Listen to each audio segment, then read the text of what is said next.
अंधविश्वास और पाखंड पर लोग इस कदर आंख बंद करके भरोसा कर लेते हैं कि कई बार इसका दुष्परिणाम बहुत खतरनाक निकलता है और इतना खतरनाक कि उसकी सज़ा पीढ़ियों को भुगतनी पड़ती है। आज की ये कहानी अंदर से झकझोर के रख देगी आपको, क्योंकि ये अंधविश्वास और पाखंड पर ही आधारित है। किसी की भावनाओं को ठेस पहुंचाना हमारा उद्देश्य नहीं है, लेकिन आपको सतर्क करना ये हमारा कर्तव्य है, आपको सावधान करना हमारा कर्तव्य है। पुणे की ये घटना जब आप थोड़ा सा वक्त निकाल कर सुनेंगे ना, तो आप अंदर से दहल जाएंगे। आप सोच ही नहीं पाएंगे कि एक परिवार इतनी बड़ी मूर्खता कैसे कर सकता है, क्योंकि ये परिवार 5 बच्चियों का परिवार था। उन 5 बच्चियों के साथ दुनिया का सबसे अनैतिक कार्य हुआ। चलिए इस कहानी की शुरुआत करते हैं। नमस्कार दोस्तों, मेरा नाम है जीआरडी और आप देख रहे हैं 9 PM विद जीआरडी। पुणे की ये घटना है। मैंने नाम, जगह, ये सारी चीज़ परिवर्तित कर दी है, क्योंकि उस परिवार के अस्तित्व पर काफ़ी गहरा प्रभाव पड़ सकता है। शुरुआत करते हैं। एक परिवार एक जॉइंट फैमिली यानी कि एक संयुक्त परिवार, जिसमें चाचा, चाची, ताऊ, उनकी बच्चियां, बच्चे, मतलब एक बहुत बड़ा परिवार जो कि आपस में संयुक्ति बनाकर रहते हैं। किसी में कोई मतभेद नहीं है, सब कुछ अच्छे से चल रहा है। लेकिन बड़ा परिवार, लेकिन सोर्स ऑफ इनकम यानी कि कमाने का स्रोत काफ़ी कम। समस्या ये थी परिवार के सामने कि कम पैसों में सबका खर्चा कैसे चलाया जाए। पुणे के एक जगह पर ये लोग रहते थे। इनका परिवार किसी तरह करके सरवाइव कर रहा था, धीरे धीरे आगे बढ़ रहा था। होता कुछ यूँ है कि इनके घर के सामने ही एक मंदिर होता है। उस मंदिर पे कोई पुजारी नहीं होता है, लेकिन अचानक से एक बाबा वहाँ पहुँचता है और वो उस मंदिर में पूजा करना शुरू कर देता है। आधे घंटे पूजा करता है, इसके बाद वो वापस अपने घर चला जाता है। अगले दिन वो फिर आता है, मतलब उसका ये डेली का दिनचर्या बन चुका था। वो लगभग प्रतिदिन जो है उस मंदिर में आने लगा और 1 घंटे आधे घंटे पूजा करता था और इसके बाद वो चला जाता था।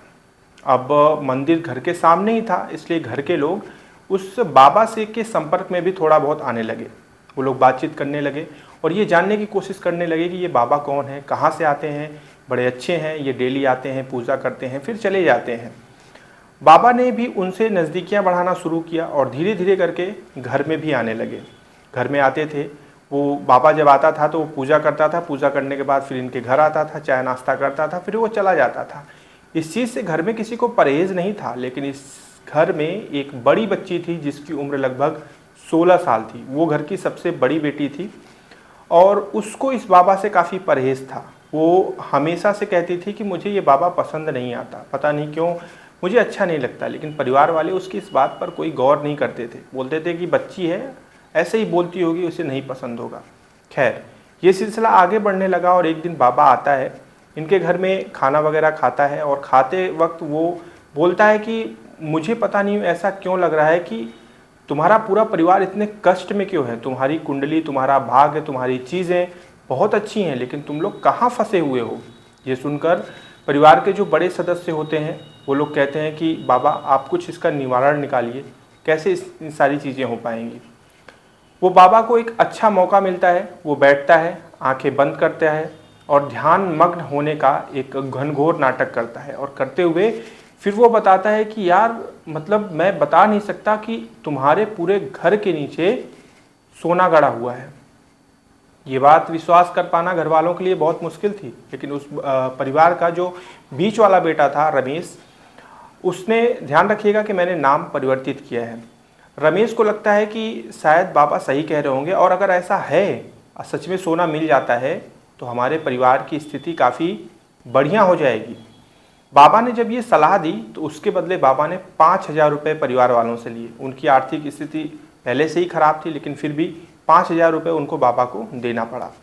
बाबा पैसा लेता है और चला जाता है। अब घर वाले फिर से बाबा की राह में थे कि अगली बार बाबा आएंगे तो वो कुछ नया बताएंगे और उपाय बताएंगे कि कैसे आगे बढ़ा जाए। फिर बाबा वहाँ पे पहुँचता है, फिर अगले दिन आता है और आने के बाद फिर वो ये चीज़ कहता है, बैठ के ध्यान मग्न लगाने वाली वही नौटंकी करता है। और करने के बाद फिर वो कहता है कि तुम लोगों को शायद पता नहीं है, लेकिन तुम्हारे घर में बच्चे नहीं हो रहे हैं, बेटियों की संख्या ज़्यादा है, बेटों की संख्या कम है। और इसके पीछे की एक वजह है कि तुम्हारी जो सबसे छोटी वाली बेटी है वो अब मरने वाली है। ये सुन के घर के सारे लोग झटका खा जाते हैं। वो कहते हैं अरे ऐसे कैसे मरेगी, मतलब क्या वजह क्या है इसकी। बाबा बोलता है कि वजह तो कुछ नहीं है, लेकिन श्राप है, इस घर के ऊपर बहुत बड़ा श्राप है और ये श्राप पूरे परिवार के ऊपर है, लेकिन जो तुम्हारी बेटी है इसके ऊपर भूत का साया है। एक भूत का साया है जिसकी वजह से अगले कुछ महीनों में अगर उपाय नहीं किया गया तो तुम्हारी ये बेटी मर जाएगी। बाबा की ये बात सुन के परिवार वाले बहुत बहुत तकलीफ में आ जाते हैं और बाबा के पैरों में गिर जाते हैं। कहते हैं बाबा आप ही कुछ उपाय बताइए। तो बाबा कहता है कि देखो जिस सोने की बात मैंने की है कि तुम्हारे घर के नीचे सोना है, चांदी है, सारी चीज़ें हैं, ये सब खोदने पे कुछ नहीं मिलेगा, मिट्टी ही मिलेगा जब तक इस परिवार से वो साया नहीं हटाया जाएगा, जब से इस परिवार के ऊपर जो दोष चल रहा है उसे नहीं हटाया जाएगा। और ये भूत का साया और ये जो दोष का साया है इसके एवज में इसको आड़ बनाकर वो बाबा उन घर वालों से पैसे ऐंठना शुरू कर देता है। वो हर डेली 3, 4, 5, 6 दिन के गैप पे आता था और 5,000, 6,000 रुपये लेकर चला जाता था। आता था, पूजा करता था। पूजे में वो क्या करता था, धुआं फैला देता था, इसके बाद नींबू काट के रख देता था या फिर कुछ भी। और फिर एक दिन ऐसा आता है कि वो बाबा पहुंचता है, पूजा करता है और कहता है कि अब अपनी छोटी वाली बेटी को बुलाओ, उसका भूत भगाने का वक्त आ गया है। फिर उसको बुलाया जाता है और बाबा उसको बैठा के सामने आंखें बंद कर उसकी करवा के फिर एक फट्ठा लिए रहता है, फट्ठे को पता नहीं क्या बोलते हैं, उस फट्टे से उस छोटी बच्ची को वो मारता है। और उस बच्ची की उम्र 5 से लेकर 15 साल के बीच में ही होती है, मतलब कि एक छोटी बच्ची। उसको वो मारता है उस फट्टे से, जिसकी वजह से वो बच्ची चिल्लाने लगती है। लेकिन परिवार वाले कोई आगे नहीं आते, ये सोचकर कि उनको लगता है कि नहीं बाबा तो भूत भगा रहे हैं इसलिए आगे नहीं चलते हैं। यही सोचकर वो पीछे रह जाते हैं और बाबा को अच्छा खासा साहस मिल जाता है। वो सोचता है कि चलो ठीक है, परिवार का कोई भी आगे नहीं आ रहा है तो हमें तो बढ़िया है। और फिर वो पूरे घर में धुआं फैला देता है। फैलाने के बाद ये कहता है कि इस बच्ची को के अंदर जो भूत है उसको मुझे भगाना है, इसके लिए मुझे कमरे के अंदर इसको लेकर जाना पड़ेगा अकेले में। क्या परिवार के किसी भी लोगों को इस चीज़ से परहेज़ है या फिर किसी को इस चीज़ से आपत्ति है कि मैं उसको अकेले अंदर ना लेकर जाऊँ? तो बाबा की ये बात सुन के परिवार का कोई लोग ये नहीं बोल पाते कि नहीं हमें आपत्ति है, आप जो भी करिए हमारे सामने करिए, ऐसा कोई नहीं बोलता। उन्हें लगता है कि हाँ ठीक है, बाबा हैं, किसी तरह करके सारी चीज़ सही कर दें। वो अनुमति दे देते हैं कि नहीं नहीं बाबा हमें कोई कष्ट नहीं है, कोई परेशानी नहीं है, आप लेकर जाइए। बाबा उस छोटी सी बच्ची को कमरे के अंदर लेकर जाता है और इसके बाद उस बच्ची के साथ दुनिया की सबसे घिनौनी हरकत यानी कि ज़बरदस्ती उसका बलात्कार करता है। बच्ची अंदर चीखती है, चिल्लाती है, लेकिन बाहर जो उनके परिवार के लोग होते हैं उनको ऐसा लगता है कि वो बाबा भूत भगा रहे हैं इसलिए बच्ची चिल्ला रही है, इसलिए वो कोई भी उस पर अपना प्रत्युत्तर नहीं देते हैं। कुछ देर बाद बच्ची अंदर से बाहर निकलती है, काफ़ी सहमी डरी होती है। परिवार वाले जो है उसको देखते हैं तो उनको लगता है कि लग रहा है बाबा ने भूत उतार दिया। फिर वो बच्ची से पूछते भी हैं कि तुम्हारे साथ क्या हुआ, कैसे हुआ, लेकिन बच्ची इतनी डरी और सहमी होती है कि वो अपने जुबान से एक शब्द भी बाहर नहीं निकाल पाती है। बस वो रोते हुए अपने घर में चली जाती है। बाबा अपने पहले मकसद में कामयाब हो चुका था और उसे एक लत लग चुकी थी, क्योंकि अब आए दिन वो आता था और उस छोटी बच्ची को लेकर जाता था, कमरे के अंदर बंद करता था, उसके साथ वो ज़बरदस्ती बलात्कार करता था और फिर उसको छोड़ देता था। और बच्ची जो है डर के कारण जो है कोई भी बात अपनी परिवार वालों से नहीं कह पाती थी। बाबा यहीं नहीं रुका, फिर वो आता है और ये कहता है कि जो छोटी वाली है इसका भूत भाग चुका है, लेकिन अब बड़ी वाली जो इससे बड़ी है उसके ऊपर भूत आ चुका है। ये सिलसिला उस बाबा ने शुरू कर दिया और परिवार का कोई भी लोग उसका विरोध नहीं कर पाए। उन्हें लगा कि सब कुछ अच्छा होने की बस देरी है। और ये करते करते आप यकीन नहीं मानेंगे कि उस परिवार में 5 बच्चियां थीं, जिसमें से 5 बच्चियों का इस बाबा ने 6 महीने के अंदर जबरन बलात्कार कर दिया। ये बात बाहर नहीं निकल कर आ पाई। अब उस परिवार में जो सबसे बड़ी वाली बेटी थी, जो सबसे ज़्यादा विरोध करती थी बाबा का, जब उसकी बारी आती है तो बाबा को पहले से ही उस लड़की से चिढ़ थी, उस बच्ची से चिढ़ थी, क्योंकि बाबा जानता था कि यही पूरे परिवार में है जिसे हम पसंद नहीं है, जो हमारा विरोध करती है। तो बाबा सोचता है कि इसके साथ हम कुछ और ज़्यादा अनैतिक कार्य करेंगे। और इस चीज़ को ध्यान में रखते हुए बाबा घर वालों से कहता है कि बस ये आखिरी जो है मेरी प्रक्रिया है, इसके बाद फिर घर से सोना निकालने का प्रक्रम चालू किया जाएगा। लेकिन ये जो बड़ी वाली है इसके ऊपर पूरे घर का दोष है, यानी कि इसके ऊपर जो दोष है उसको उतारने के लिए मैं यहाँ कुछ नहीं कर पाऊँगा, इसको मुझे अपने साथ लेकर जाना पड़ेगा। और इस पर क्या घर वालों को कोई एतराज़ है? ये सुनकर घर वाले फिर जो है बेबस हो जाते हैं और कहते हैं कि नहीं, हमें कोई एतराज़ नहीं है। बाबा उस बच्ची को 16 साल की उस घर की सबसे बड़ी बेटी जो होती है उसको लेकर अपने साथ चला जाता है। अपने घर जहाँ पर वो रहता है और वहाँ पर जाने के बाद उस बच्ची के साथ भी वो दरिंदगी करता है। और वो ये बोल कर गया था कि मैं लेकर जा रहा हूँ और एक दिन बाद ही वापस आ जाऊँगा, लेकिन एक दिन बीत जाते हैं, ना बाबा का पता चलता है और ना ही उस बच्ची का पता चलता है। इधर घर वाले परेशान हो जाते हैं, 1 से 2 दिन हो जाते हैं। अब घर वालों को इस चीज़ का संशय होने लगता है कि ज़रूर कोई गलत बात हुई है या फिर ज़रूर कोई दिक्कत परेशानी हुई है। और तब जाकर इन परिवार वालों को थोड़ी सी जो है सद्बुद्धि आती है और फिर वो नज़दीकी थाना पहुंचते हैं और जाने के बाद पुलिस को सारी सूचना देते हैं। पुलिस उस बाबा की गिरफ्तारी करती है, लेकिन बाबा कोई भी चीज़ स्वीकार करने के लिए राज़ी नहीं होता है।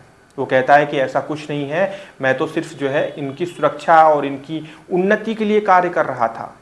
ये बोलकर बाबा बचने की पूरी कोशिश करता है, लेकिन पुलिस की पूरी टीम उन बच्चियों से एक एक करके उनको बहलाकर फुसलाकर उन्हें पुचकार कर उन्हें कहती है कि हम लोग हैं तुम्हारे लिए, अब तुम लोग बताओ कि तुम लोगों के साथ क्या अत्याचार हुआ है।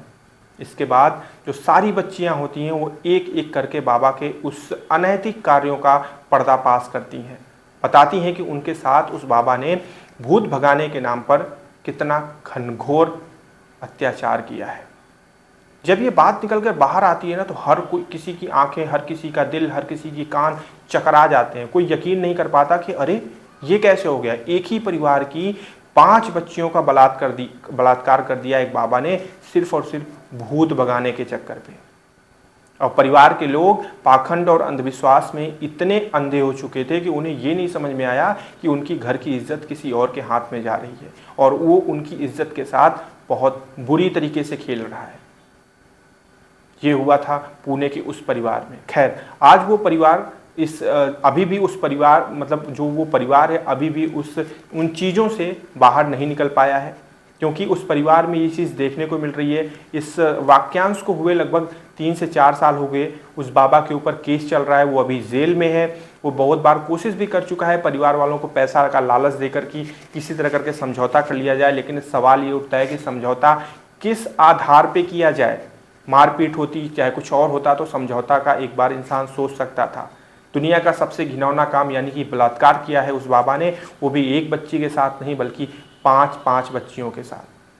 और ये भी जब सारा मैटर निकल कर बाहर आया, सामने खुलकर आया, तो ये भी चीज़ निकल कर आई कि उसी परिवार की जो एक बहू थी उसको भी बाबा एक बार अंदर लेकर गया था भूत भगाने के नाम पे। लेकिन वो जब औरत बाहर आती है तो उससे परिवार वाले पूछते हैं कि तुम्हारे साथ बाबा ने क्या किया था जब तुम गई थी। तो वो औरत बोलती है कि वो अंदर लेकर गए थे, धुआं कर दिया था, इसके बाद मैं बेहोश हो गई थी, मुझे कुछ याद नहीं कि मेरे साथ उन्होंने क्या किया, क्योंकि जब मुझे होश आया तो वो मेरे सामने बैठा था और बोला कि जाओ तुम्हारा काम हो गया, तुम्हारे अंदर से भूत मैंने भगा दिया है, इसलिए जब मैं बेहोश थी तो मुझे कभी कुछ पता नहीं चला। तो ये कहना गलत नहीं होगा कि जिस इंसान का जो उद्देश्य है, जिस इंसान के खून में गंदगी है, वो हमेशा गलत ही करेगा। ये चीज़ कहना गलत नहीं है। तो ये थी आज की कहानी जो अंदर से झकझोर के रख देती है। और इस कहानी को मैंने बहुत जो है, इसमें किसी का नाम नहीं लिया, किसी जगह का नाम नहीं लिया, क्योंकि आप भी समझ सकते हैं कि किसी परिवार के अस्मिता पर असर पड़ सकता है। और असर तो सच में पड़ रहा है, क्योंकि आसपास पड़ोस मोहल्ला के लोग, सारे लोग इस खबर से वाकिफ़ हैं, जिसकी वजह से उस घर में शादी करने के लिए भी लोग अब जो है विचार नहीं कर पा रहे हैं। और मैंने जैसे शुरुआत में कहा ना कि अंधविश्वास में लोग इतने अंधे हो जा रहे हैं कि उसका दुष्परिणाम ऐसा निकल रहा है कि उनकी पीढ़ियों को उस चीज़ों को झेलना पड़ रहा है। और यही सेम चीज़ यहाँ पर भी हो रही है। आने वाले समय में उन बच्चियों को, उनके बच्चों को इन सारी चीज़ों का सामना करना पड़ेगा। इसलिए आपसे निवेदन है कि अपनी आँख और कान खुले रखें, सतर्क रहें, सावधान रहें। पूजा पाठ, विधि विधान, ये सब कुछ अपने स्तर तक रखें, क्योंकि भगवान ने आपको दिमाग दिया है, एक सद्बुद्धि दी है, आपको प्रेजेंस ऑफ माइंड है आपके पास, उसका इस्तेमाल करिए, प्रभु का अर्चन करिए, वंदन करिए, सब कुछ करिए। अंधविश्वास में अगर आप यकीन रखते हैं तो रखिए, बस सावधान रहिए और सुरक्षित रहिए। कल हम फिर से मिलेंगे एक नई घटना, एक नई सच्ची कहानी के साथ। तब तक आप लोग अपना ध्यान रखिएगा। जय हिंद।